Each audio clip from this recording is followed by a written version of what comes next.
We are in a virtual world. We are so connected.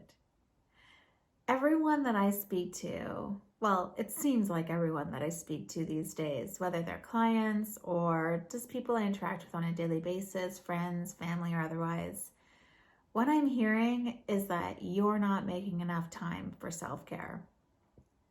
For those of you that don't know me, my name is Natalia, and I am a life and business strategist, a certified wellness coach with the International Association of Wellness Professionals, and the founder of the Make It Happen Success System.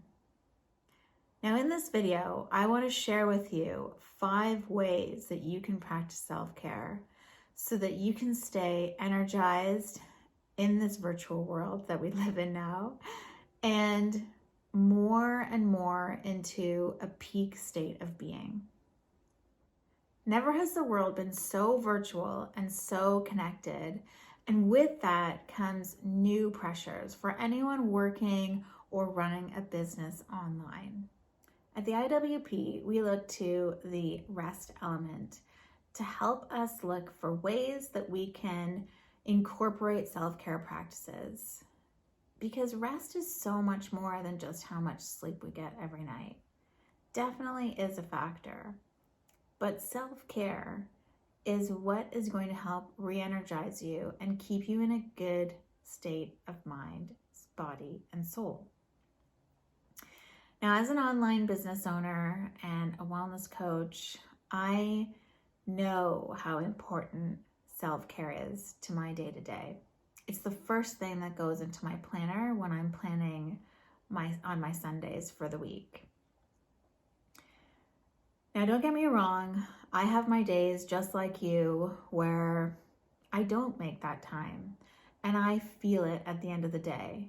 It catches up to me in the way I speak with people. Sometimes I get a bit moody, or sometimes I'll get just really tired and fatigued, or I'll get headaches. My body will start to respond.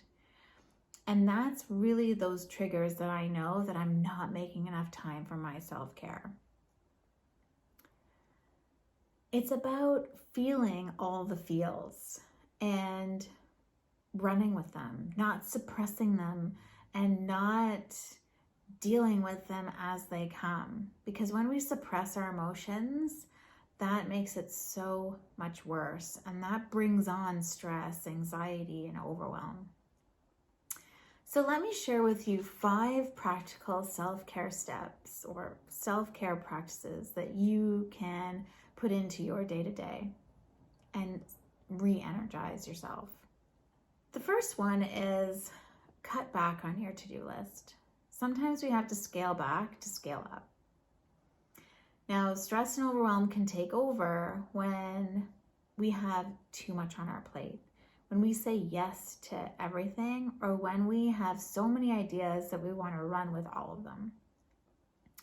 What I want to invite you to do is write down all of the things that are up here, what I like to call a brain dump.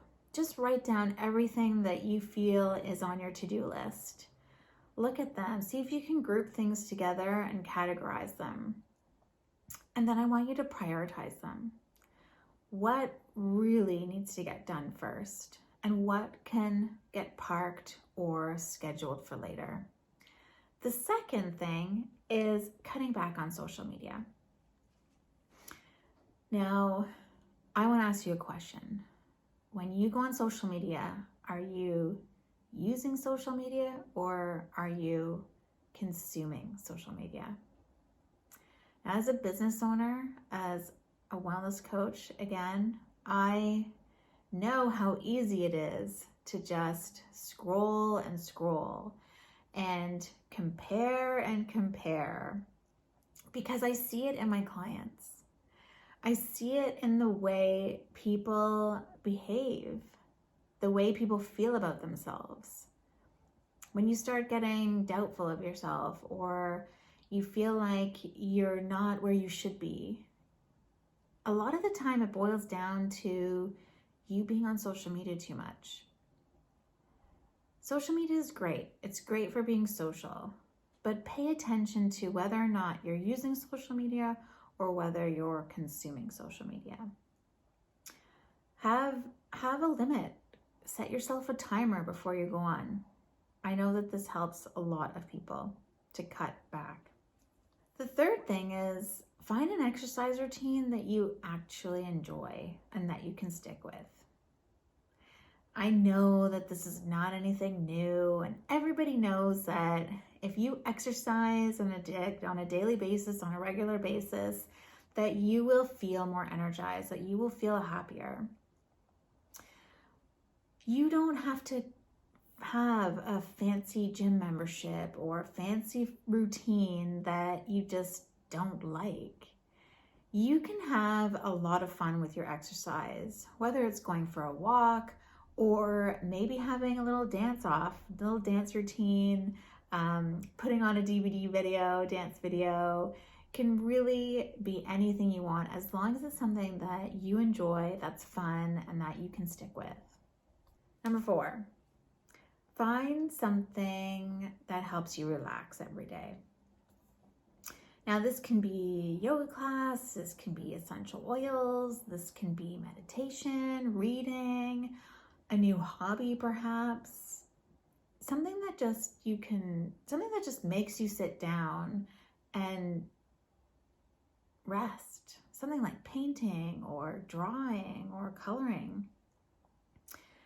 You know what triggers that relaxation, so do more of those activities. Number 5, plan out a nutritional, healthy, holistic diet. Now, I don't like that word diet, but what I'm really saying is everything that you put in your body is going to impact the way you feel. So when you're thinking about what it is that's in your diet or what you're currently eating, get rid of the stuff that you know is super bad for you. And just start making small changes as you go along. It doesn't have to be this radical change into your diet. In fact, I would just not recommend that. Just make small baby steps. Start to introduce more fruit to your diet. Make slow changes, and don't forget to keep the snacks that make you feel good, like, dark chocolate or nuts or anything like that. You want to feel satisfied and not deprived. The other thing you can do is, and I do this with my partner, when we're making our grocery list, we will think about what we're going to have for the week. So we'll put on the grocery list what we need in terms of what meals we're having. And we'll also be sure to put in our snacks and some of our favorites too. So tell me, which of these 5 self-care practices are you going to try?